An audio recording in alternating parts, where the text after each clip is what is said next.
Hello. This video is about grief, and it's just my story. Yeah, I talked a little bit about my husband, and I said that my husband was no longer with me. Uh, he's no longer here, and I said that I would talk about that at another time. So this is a a video, and I'm going to be talking about grief, my story, and how I what grief looked like for me. But let me tell you a little bit about myself.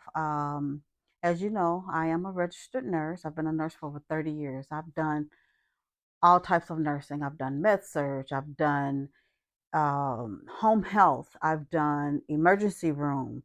I've done travel nursing. I've done ortho. I've done telemetry.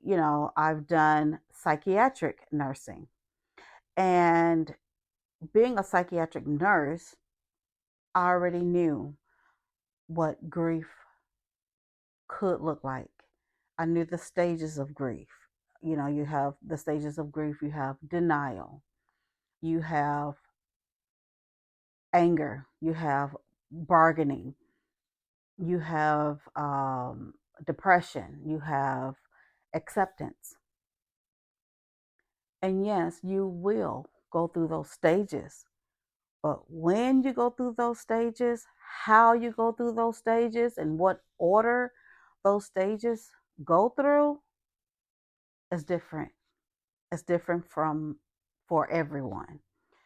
Um, so a lot of people, they don't want to grieve in front of anybody. They don't want to go through their stages in front of people because they feel like they're going to be judged, or she doesn't act like she lost a loved one, and all of these kinds of things. I didn't go through that, but I have heard people go through this. Like, everybody else is crying. How come she's not crying? Or everybody else is sad. How come she's not sad? Just because your sadness looks like tears, looks like, just a sad face, doesn't mean your depression or your sadness, your anger looks like that. It's different for everyone. I had been single for a couple of years before I met my husband. So it was just me and my three children. When he met me, my kids were, adults. But they still lived here with me. And um, and one day we met. And when I met him, I had met a few guys in my life, but when I met him, I just felt like I was a complete person.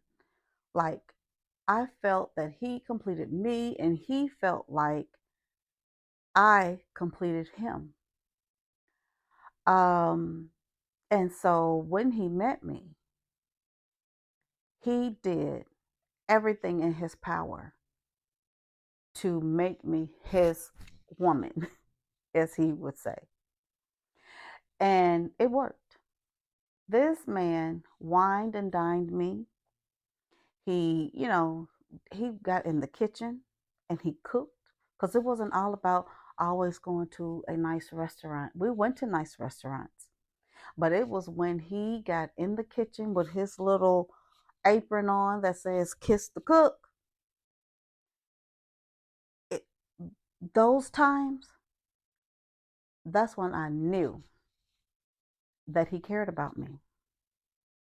And so, he would do all those types of things. And then he introduced me to his family, his friends. My husband was new to Texas. I had been in Texas already for many, many, many years. So he moved from Ohio here to Texas.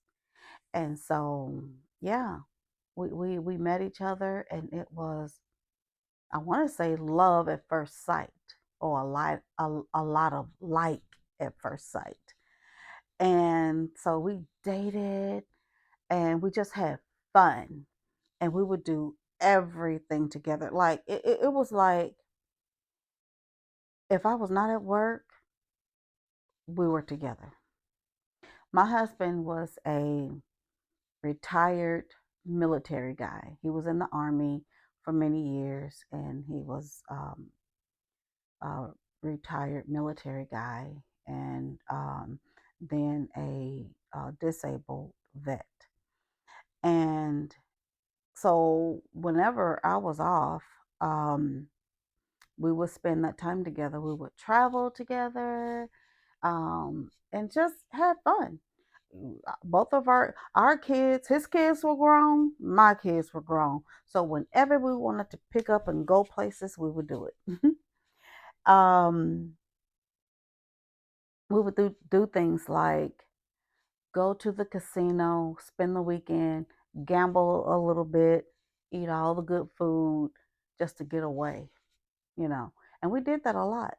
And that's why when I was telling you guys, when I was in the hotel room and I was saying, you know, me and my husband would go to the casino, we would gamble, spend, you know, time together and all of that.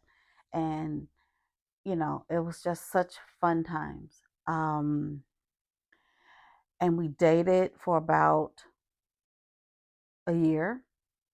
And then he asked my kids, well, he informed my children that he wanted to marry me. We had already was saying, you know, I love you, and it was just nothing. I mean, everything was perfect. Like I could not have asked for a better at that time boyfriend, and I could not have asked for a better fiance. And so my kids were all in agreement. His kids were all in agreement. And so we were engaged.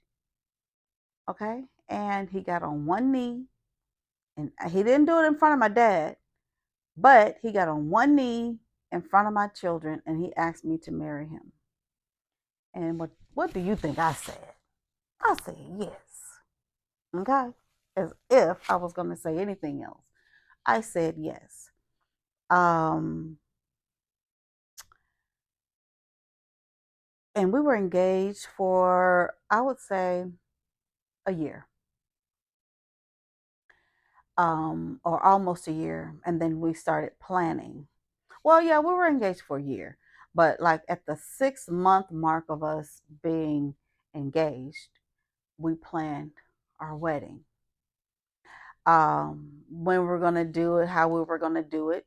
But the final plan was we were going to go to the Justice of the Peace, get married, and then have a big, awesome reception and invite everyone. And that's the way we wanted to do it. And so that's what we put on paper, and that's what we were going to do. And then all of a sudden, COVID hit. COVID hit, and it was a lockdown. You couldn't go, you could barely go to the store. But even when you went to the store, there was nothing there. Everything was like, it just happened in a blink of an eye. COVID hit. We were all scared. And the courthouses were closed. I mean, you couldn't get in contact with anybody. Anybody. And that was the beginning of something that I would not wish on anyone. I'm going to end my video here, um, because I just can't talk about it anymore. But I will continue in another video. Thank you for watching.